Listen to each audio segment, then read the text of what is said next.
ধানের জমিতে যে ক্ষতিকারক পোকাগুলো রয়েছে তার মধ্যে অন্যতম একটি পোকা হচ্ছে এই কারেন্ট পোকা। তো চাষি ভাই, আমি ফার্মিং অ্যাডভাইজার এসকে দেবনাথ আপনাদের সাথে আজকে এই বিষয় নিয়ে আলোচনা করব।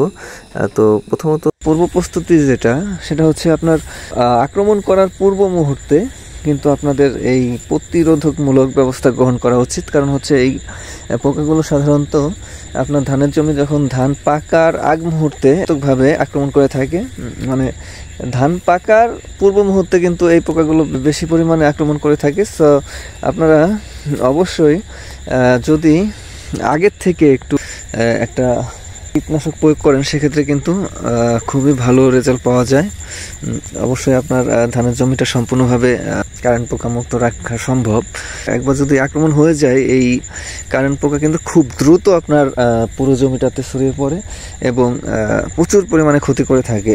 ধানের জমিতে কারেন্ট পোকা লাগলে এটি দ্রুত কারেন্টের গতিতে কিন্তু এটি সারা জমিতে ছড়িয়ে যায় এবং এত ক্ষুদ্র আকারের পোকা যেটা কিন্তু আমাদের কৃষক ভাইয়েরা লক্ষ্য করে মানে ওইভাবে বুঝতেও পারে না সব সময়। সো এই ভিডিওতে আপনাদেরকে অবশ্যই আমাদের যে পরামর্শ সেটা হচ্ছে ধানের শীষ বের হওয়ার আগ মুহূর্তে আপনারা যেই ছত্রাকনাশকটি স্প্রে করবেন ওই সময় কিন্তু আপনারা এর সাথে পূর্ব সতর্কতামূলকভাবে অবশ্যই আপনারা কারেন্ট পোকার ওষুধটা স্প্রে করে দেবেন। কারণ হচ্ছে কৃষক ভাইয়েরা যদি এই সময় একটা কীটনাশক স্প্রে করে রাখেন কারেন্ট পোকার জন্য, তাহলে কিন্তু আপনি অনেকাংশেই নিশ্চিত থাকতে পারবেন যে আপনার জমিটাতে কারেন্ট পোকার আক্রমণ হবে না। আর আরেকটা জিনিস আপনাদের দেখানোর চেষ্টা করছি, কৃষক ভাইয়েরা এই কারেন্ট পোকা কিন্তু সাধারণত আপনার ধানের জমির এই গোড়ার দিকে আক্রমণ করে থাকে। এই গোড়ার দিকে লক্ষ্য করা যায় যে কারেন্ট পোকা প্রচুর পরিমাণে ছোট ছোট পোকা লক্ষ্য করা যায়। এটা সাধারণত শেষের দিকে আসে, এই ধান পাকার পূর্ব মুহূর্তে ওই সময় বেশি আক্রমণ লক্ষ্য করা যায়। কারেন্ট পোকা প্রতিরোধের জন্য অত্যন্ত শক্তিশালী দুটি কীটনাশকের নাম আমরা এই ভিডিওতে আপনাদেরকে জানিয়ে দেব। চাষি ভাই, কারেন্ট পোকার জন্য খুবই কার্যকরী দুটি কীটনাশকের মধ্যে একটি হচ্ছে পাইমেট্রোজেন 50% প্লাস নাইট্রেন পাইরাম 20%। এই গ্রুপের যে কোনো কোম্পানির একটি কীটনাশক আপনারা প্রতি লিটার পানিতে 1/2 গ্রাম হারে প্রয়োগ করবেন, অথবা ইমিডাক্লোরোপিড।